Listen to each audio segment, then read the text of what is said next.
Gerald, nagsalita na sa balitang kasal na sila ni Julia. Gerald Anderson, sinagot na ang balitang kasal na sila ni Julia Barreto. Sa gitna ng kasagsagan ng pagpatok sa takilya ng reunion film ni na Julia Barreto at ng kanyang ex-boyfriend na si Joshua Garcia na Unhappy for You, ay ang patuloy na pagiging curious ng media sa opinyon ni Gerald Anderson. Lumabas din ang bali-balitang ikakasal na sina Julia at Gerald ngayong taon.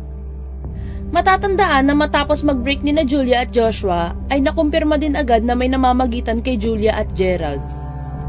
Sa isang interview ay natanong muli si Gerald tungkol sa usapin ng pagpapakasal umano niya kay Julia ngayong taon. Diretsahang sinagot ni Gerald ang tanong at sinabing walang katotohanan ng isyong ito. Ayon pa sa binata, ang usapin tungkol sa kasal ay bagay na hindi naman nila itatago kung sakaling ito man ay kasama sa kanilang mga plano. Dagdag pa ni Gerald, proud siyang pakasalan si Julia, subalit sa ngayon ay busy pa silang dalawa sa mga projects na naka-line up para sa kanila.